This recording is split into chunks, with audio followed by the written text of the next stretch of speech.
You would think that of all the 10 Commandments, the one that needs the least explaining is the sixth, because it seems so clear. It is the one that the King James Bible, the most widely used English translation of the Bible, translates as, "Thou shalt not kill." Yet the truth is quite the opposite. This is probably the least well understood of the 10 Commandments. The reason is that the Hebrew original does not say, "Do not kill." It says, "Do not murder." Both Hebrew and English have two words for taking a life. One is kill, harag in Hebrew, and the other is murder, ratzach in Hebrew. The difference between the two is enormous. Kill means, one, taking any life, whether of a human being or an animal. Two, taking a human life, deliberately or by accident. Three, taking a human life, legally or illegally, morally or immorally. On the other hand, murder can only mean one thing: the illegal or immoral taking of a human life. That's why we say, "I killed a mosquito," not "I murdered a mosquito." And that's why we would say the worker was accidentally killed, not the worker was accidentally murdered.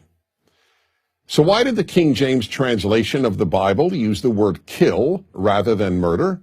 Because 400 years ago, when the translation was made, kill was synonymous with murder. As a result, some people don't realize that English has changed since 1610, and therefore think that the 10 Commandments prohibits all killing. But of course it doesn't. If the 10 Commandments forbade killing, we would all have to be vegetarians. Killing animals would be prohibited. And we would all have to be pacifists, since we could not kill even in self-defense. However, you don't have to know how the English language has evolved in order to understand that the 10 Commandments could not have prohibited all killing.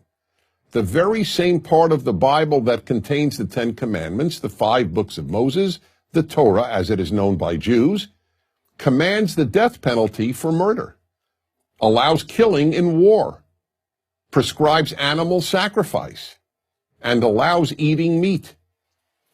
A correct understanding of the commandment against murder is crucial, because while virtually every modern translation correctly translates the commandment as "do not murder," many people cite the King James translation to justify two positions that have no biblical basis: opposition to capital punishment and pacifism. Regarding capital punishment and the Bible, the only law that appears in each one of the 5 books of Moses is that murderers be put to death. Opponents of the death penalty are free to hold the view that all murderers should be allowed to live, but they are not free to cite the Bible to support their view. Yet many do, and they always cite the commandment, "Do not kill." But that, as should now be abundantly clear, is not what the commandment says, and it is therefore an invalid argument. As regards pacifism, the belief that it is always wrong to kill a human being, again, anyone is free to hold this position, as immoral as it may be, and what other word than immoral can one use to describe forbidding the killing of someone who was in the process of murdering innocent men, women, and children in, let's say, a movie theater or a school? But it is dishonest to cite the commandment against murder to justify pacifism. There is moral killing, most obviously when done in self-defense against an aggressor, and there is immoral killing. And the word for that is murder. The 10 Commandments are portrayed on 2 tablets. The 5 commandments on the second tablet all concern our treatment of fellow human beings. The first one on that list is "do not murder." Why? Because murder is the worst act a person can commit. The other 4 commandments prohibiting stealing, adultery, giving false testimony, and coveting are all serious offenses. But murder leads the list, because deliberately taking the life of an innocent person is the most terrible thing we can do.